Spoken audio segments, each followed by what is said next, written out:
Hi, welcome to my bedroom. This is Briley.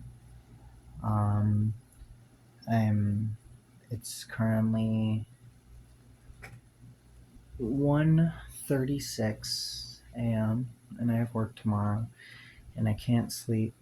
The river is pretty torrent right now outside, and it's really nice, and I can't sleep.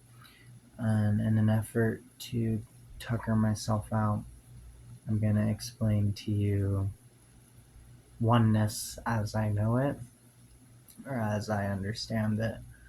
Um, I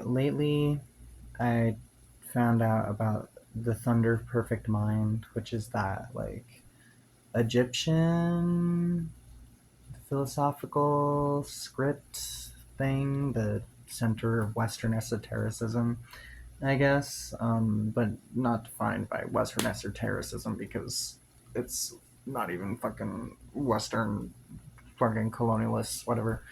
But yeah, I've been really moved by it lately. Um, and for those of you that don't know, the Thunder Perfect Mind is a scripture, I guess, or a poem from the perspective of God, and it's a series of paradoxes. Um, and here's a little passage of it right now if you want to read that. Um, and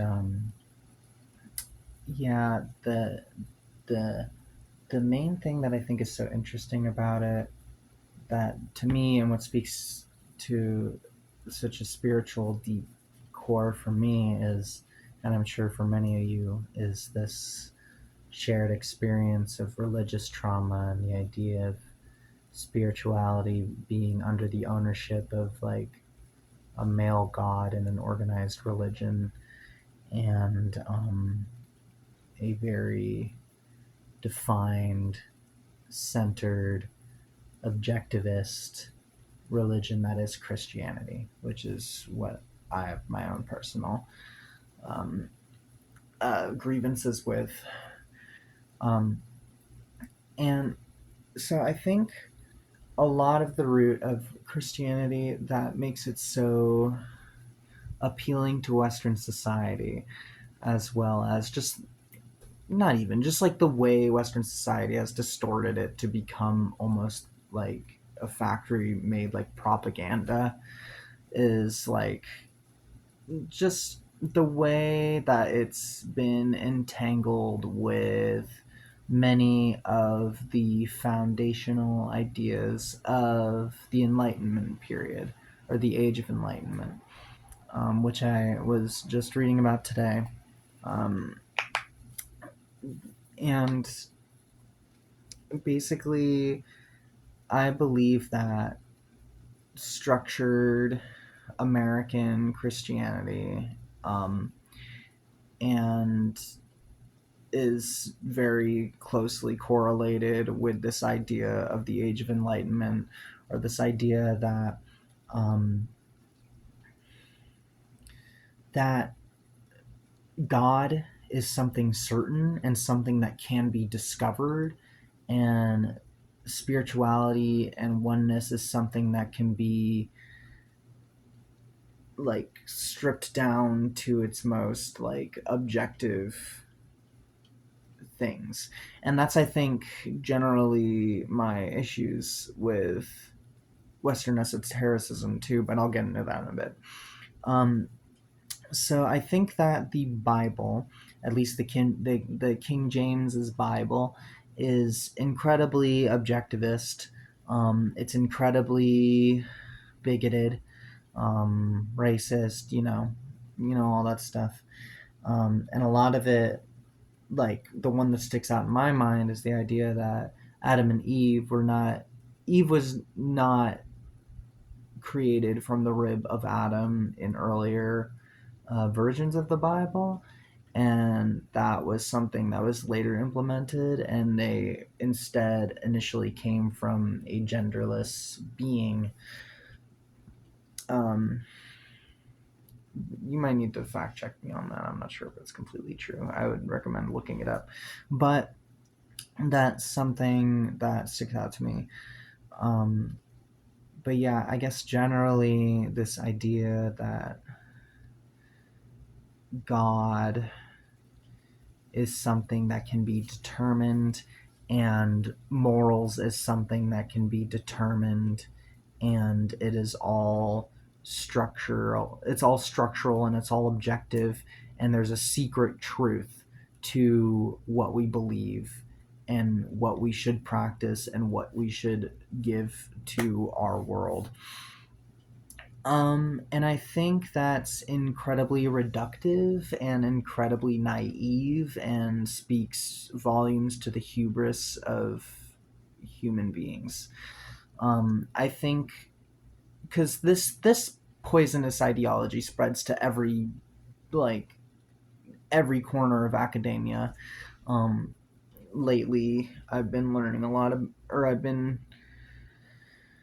venturing into medical fields, and um, you know, the academic standard of gatekeeping, like medicine, and gatekeeping like medical knowledge, the knowledge of our body, the knowledge of our inner machinations, to this other person, this person that had the money to go to school to say that they know everything, when in fact they are a white man most of the time who is just reading from the books written by other white men who are all jerking each other off and funneling their perspectives, or masquerading their perspectives as the subjective truth, when that's obviously not the case. um yeah, and like there's just this it's very aesthetically driven. It's very aesthetically driven because true objectiveness is impossible. It's not something, Descartes got one thing right, in the sense that we think, therefore we are. However, the way he pivoted that into this thing of like, okay, well, if that's the only thing we know objectively, how can we be as objective as possible for some reason? Like that was his bright idea. And I mean, I guess that comes from, the there's historical rationale as to why that was an appealing idea at the time. But there's just a poison in Western society to be as objective and certain as possible, and it's in everything. It's in art, for Christ's sake. It's in like the most free expression ever, because what is good art but stuff that looks realistic? What is someone saying when they're saying, oh, I'm not good at art? They're saying, oh, I can't draw things realistically. It's toxic, it's terrible. And yet children can draw with like a freedom and joy that we can only hope to grasp onto in our traumatized capitalist brains. But yeah, anyways, uh, this is all to say that I think that there's a lot of hubris and de- determinacy to religion and spirituality in so many practices, that I think is it's just such a turn off.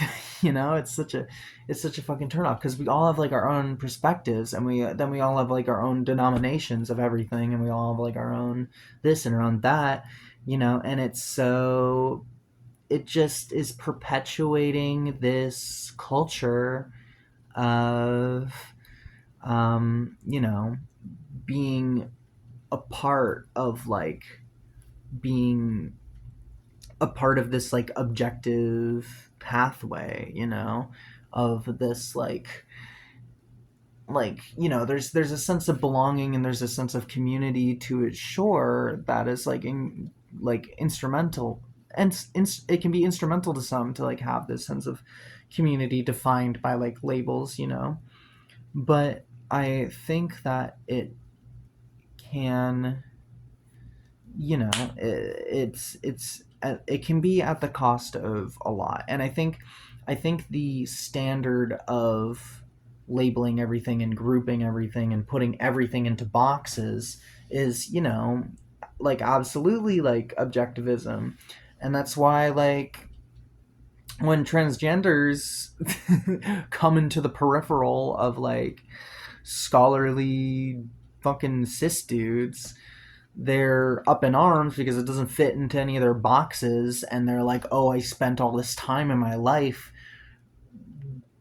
building this foundation for like myself to like know all this stuff, and then if something comes along that's like trying to like shake that box underneath me, then it's like fucking up all this work that I did. And it's like, you know, whatever. It's the same thing as like when you go to like film school and you like I don't know, or like when you're on a film set or something, and like you're like, nah, we can just like shoot this shit on like a phone, and like I'll just hold a flashlight up and that'll work, right? And like there's this school of thought, especially in like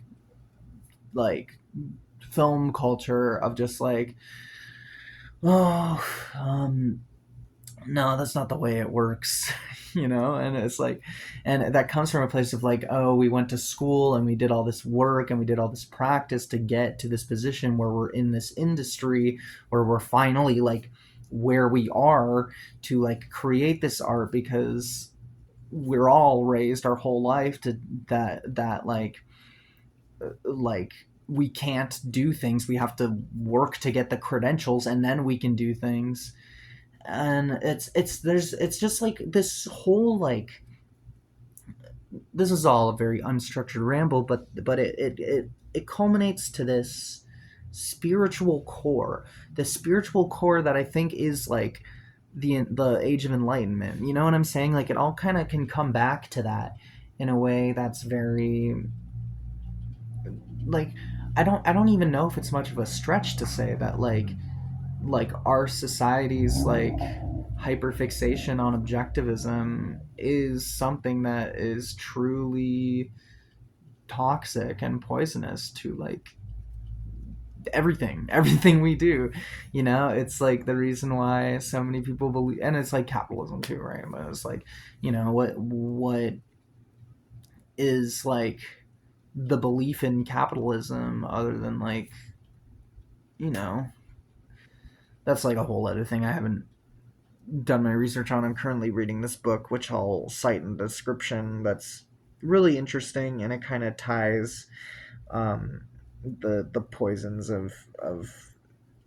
um, of the Age of Enlightenment with um, economy and the market, and in a way that's very like comprehensive and straightforward.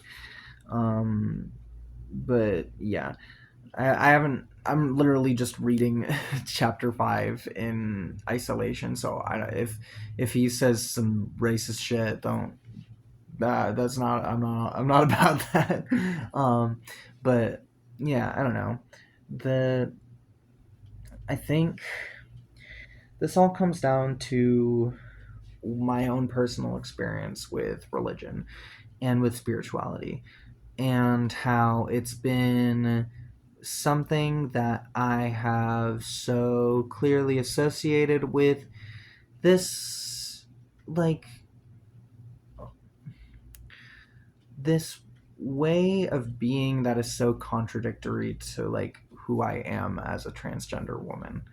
Um, I've done a lot of, I've dipped in, and I've had like my Christian rebirths like so many times, and like I've read the Bible in so many different ways and interpretations to try and turn it into something that is very like trans focused and trans like inclusive.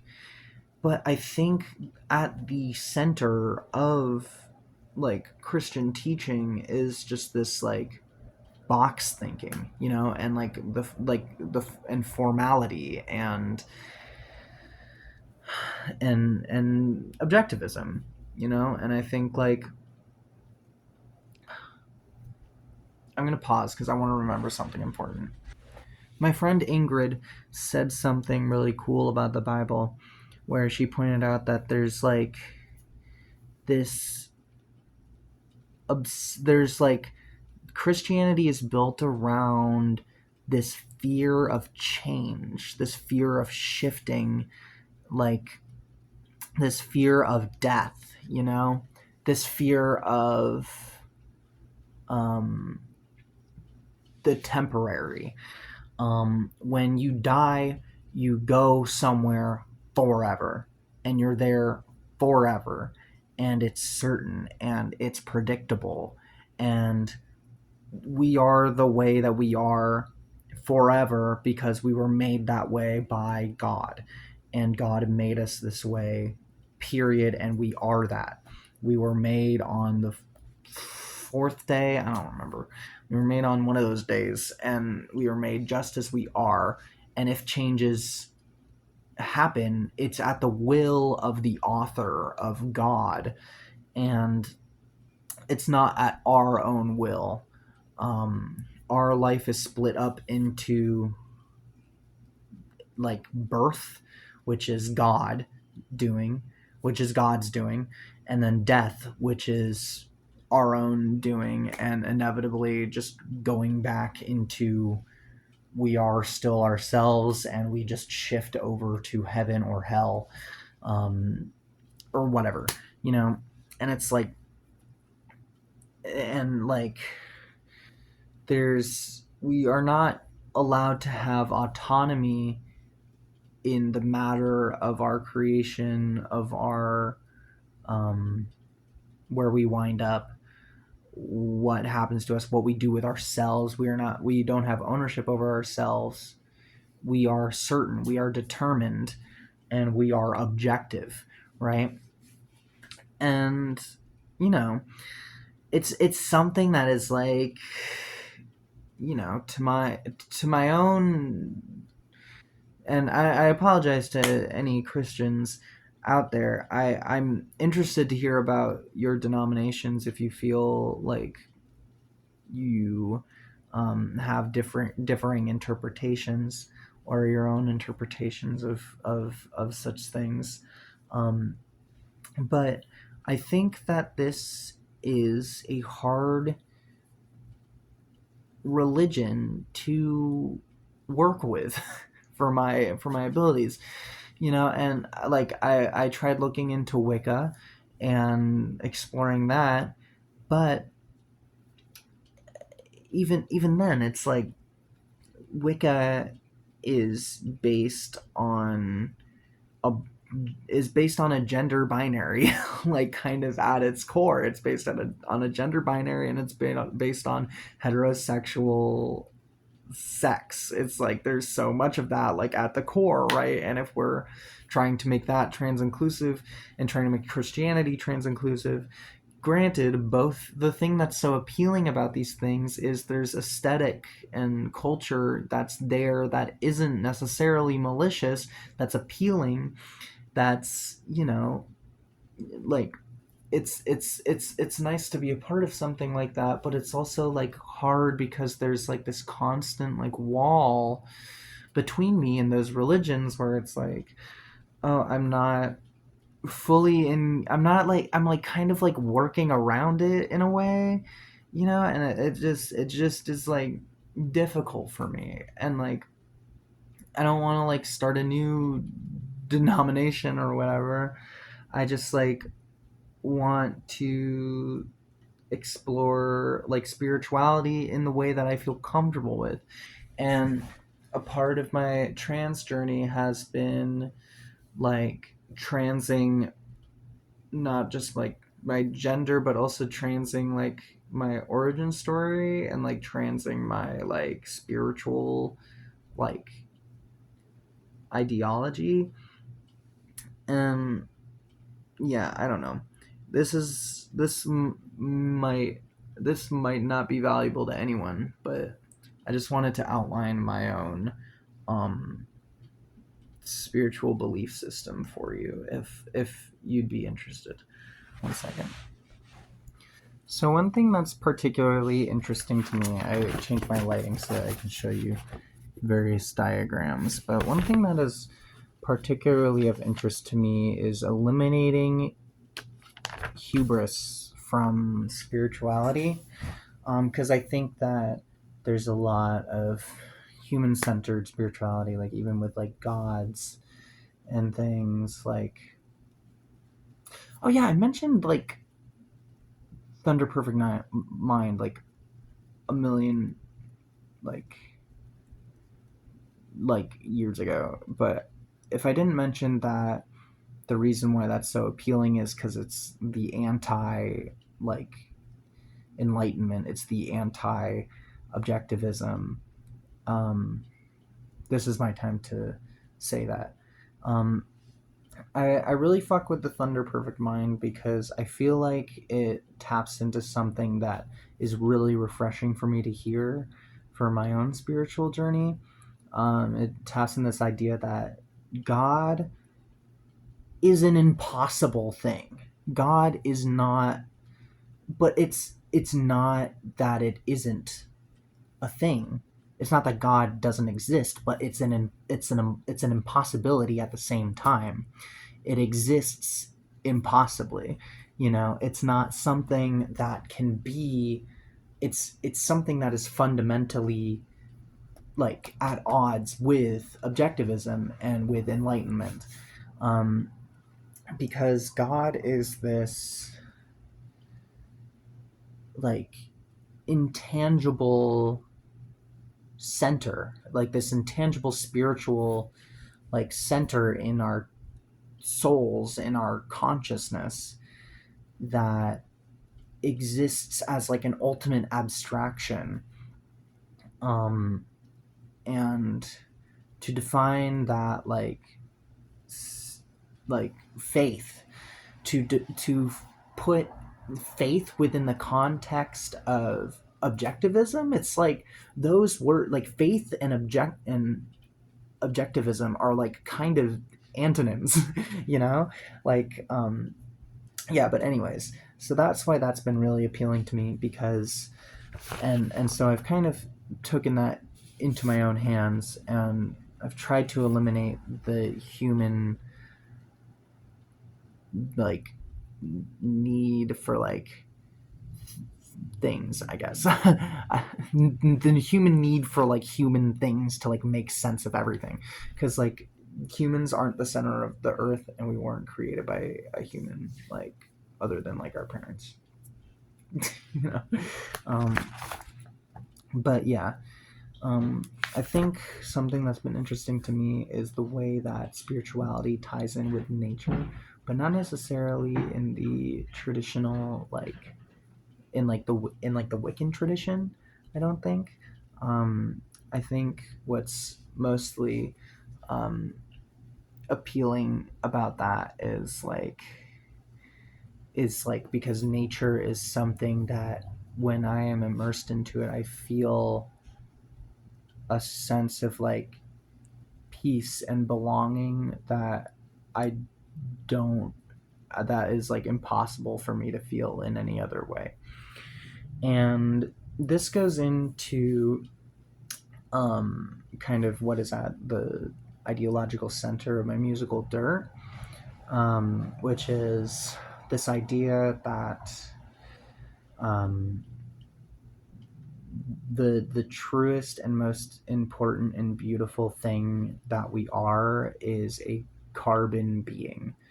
That our makeup as a just as like matter that deteriorates um, is like the meaning of life.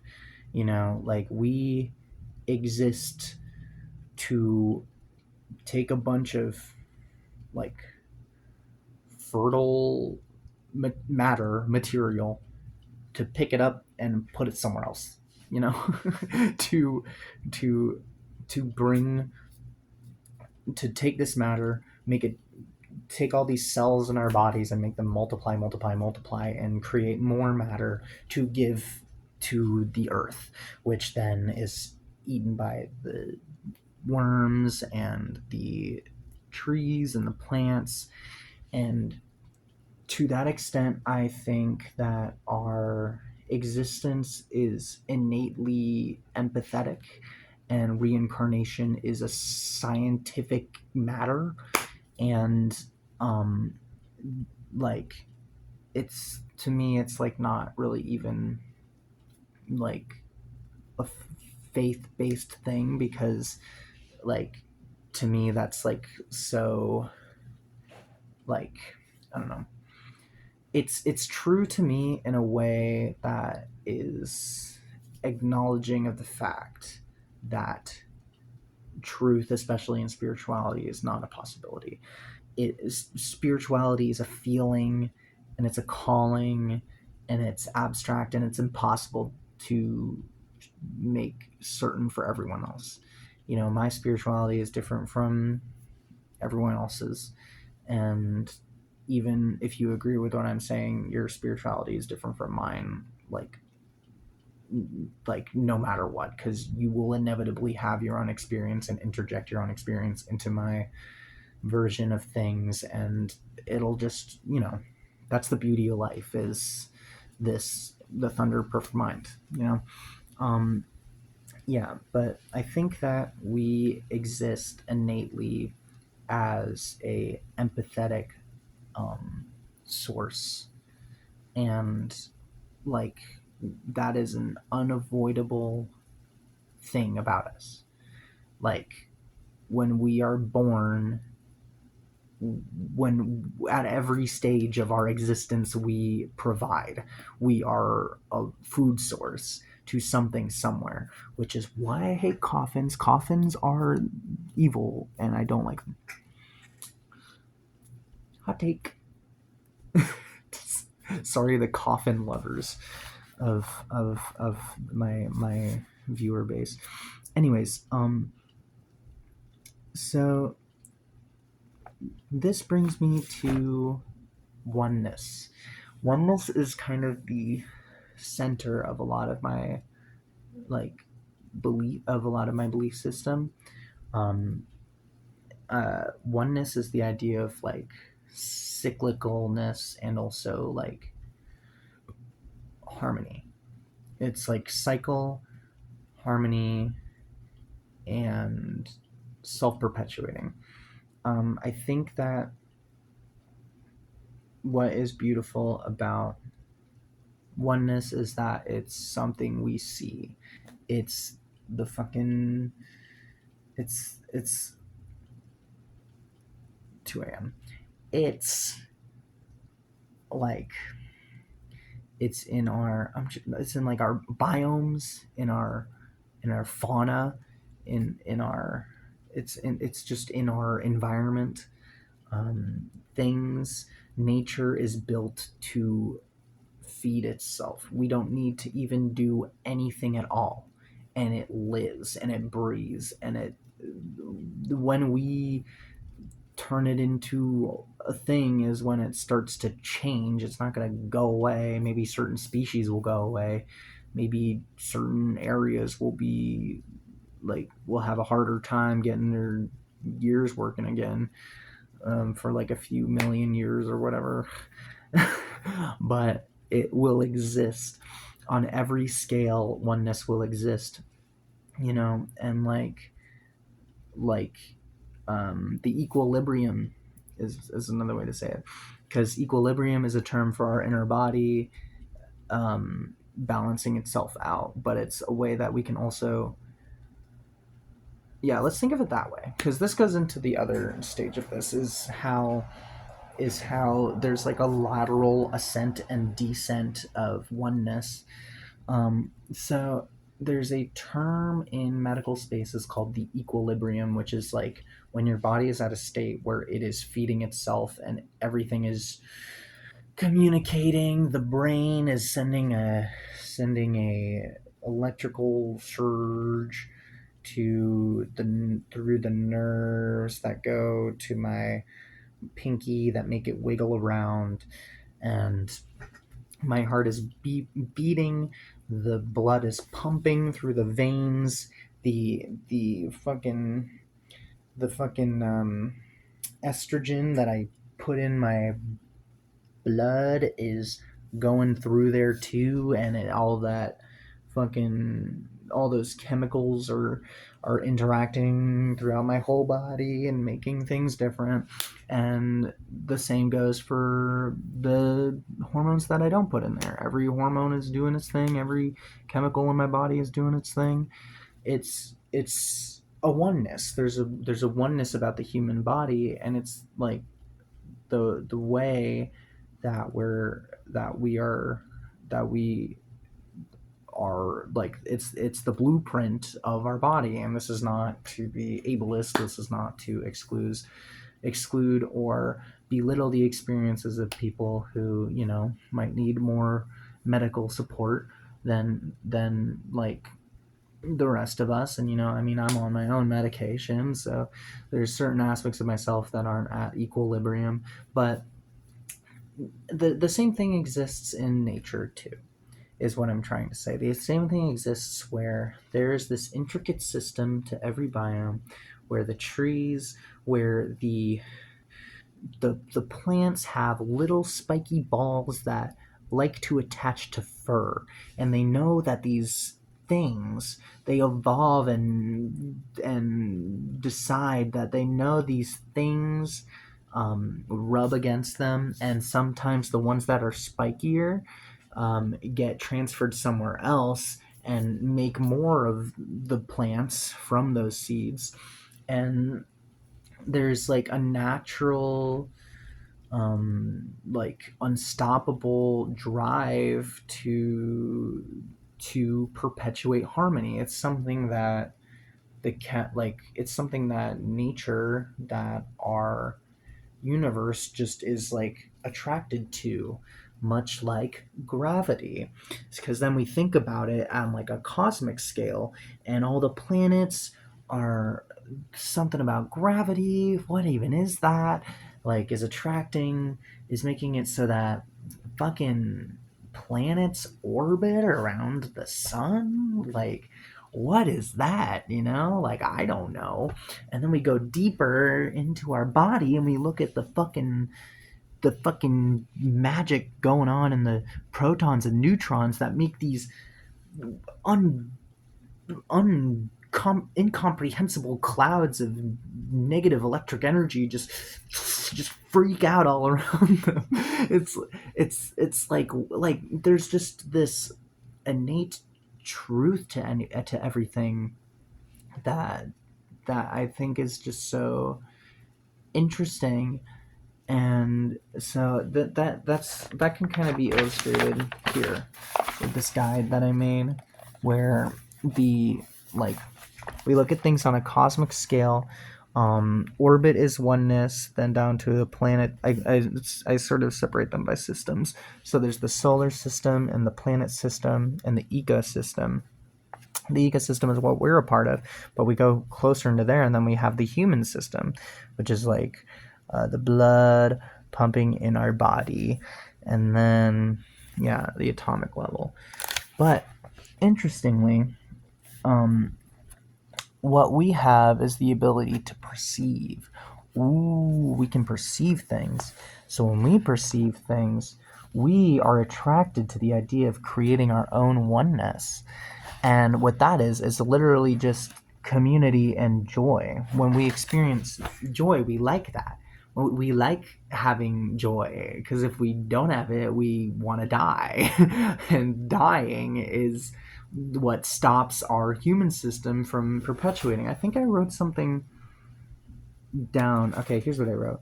Our conscious selves yearn to cultivate our own oneness out of what we perceive and comprehend. However, our perception comprehension, unlike oneness, is limited, resulting in cultivation of apartness. And apartness is, you know, apartness happens when our own mental perceptions, our own spiritual thoughts, or attempts, we're trying to create a oneness that we think is for the betterment of everything, but we could be completely fucking wrong, and we could be there's like a lot of people. Let me see. I kind of because I was thinking about it in terms of like transphobia, in terms of like exploiting others, and especially like from a political point of view, like exploiting others to, or like from a billionaire point of view, like exploiting others and making them miserable to keep yourself safe. And I think there is like sort of a, let me see. I actually need to read this for a second. Okay, I found the bit. When I describe oneness here, um, it's to the extent of um, like summarizing a contribution to the oneness as our carbon cells are a contribution to the oneness, our like the contribution to our respective systems, eating food for ourselves, filling up our human system contributes to the ultimate oneness. Dying and decomposing and feeding the plants is a contribution to the oneness. Um, Everything like that. It's all a contribution to the oneness. I wrote this: racism, xenophobia, misogyny, objectification of women, transphobia all stem from a desire to serve the oneness and maintain either the human, social, or ecosystems. However, our perception distorts our comprehension of what truly does contribute to the human, social, and ecosystems optimally. White supremacy and transphobia are ideologies birthed from reactionary, distorted perceptions and comprehensions on how to maintain systems. Things that are different are often perceived as threats to our survival instincts, when in fact things that are different can end up actually helping our systems grow and become healthier. Um, yeah. So I don't remember. I'm really tired, but so this video worked, and now I'm ready to go to bed. But the to summarize, um, to just like think critically about the world around you. Think about if what you're doing is truly contributing to the oneness, or if you're just like the thing in millionaires that make them want to be rich is to like protect themselves and feed themselves and like secure themselves from like insecurities that they think are threats to them that actually aren't. And there's this, I mean, I don't know, I'm not a millionaire, so I don't know what's really going on in their brain, but that's just my way of like contextualizing millionaires and like horrible people, like horrible acts under the under the attempt to like have faith in humans as innately empathetic creatures, and like how these things, how traumas can just completely fuck with our ability to like actually contribute to the oneness, and whether we're like our perceptions are so traumatized and fucked up and distorted by whatever like interpersonal systematic religious trauma that we might have, might be distorting our, might actually cause us to contribute to apartness when we think that we're doing oneness. It's in the same way that when, you know, I get like I don't know, I like see something that reminds me of like a shitty thing that happened to me, and then I'm in like a shit mood and I'm all like my walls are up, and I'm like, oh god, like, and I'm like literally fine. There's like nothing around me that's bad, like objectively. Well, zing, that's a zing. There's nothing around me that's actually a threat to me, but my body, my mind is like, okay, how do we preserve oneness? My reaction is telling me preserving oneness is to put our guard way up because we've had this interaction in the past and blah blah blah blah. When we see the shit, it means that something bad's gonna go down when actually that's not the case. Yeah. So, um, oneness is kind of my love. It's what I really believe in. It's what helps me get through the day. Is trying to think about how I will contribute to the oneness. Like, what is oneness? It's like oneness is God in a way. You know, like my own idea of God is like oneness because God exists as a product of like empathy, as like a result of like empathy and like self perpetuation and the desire to continue to contribute and whatever. I think it's been 40 minutes, and if you don't get the point now, um, you're not going to get a better explanation from me going forward because I'm hella tired. Yeah, I am going to bed now. Do you have any other cute drawings in here? No. Okay. Well, that's what I think about objectivism and spirituality and stuff.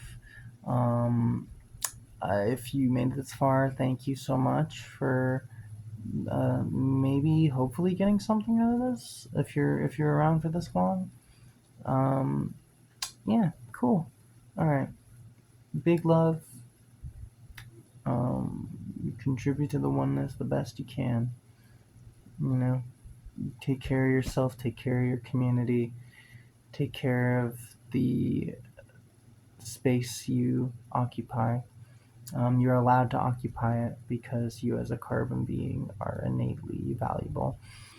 Um, yeah, just hang in there, baby. Cat poster. Peace out.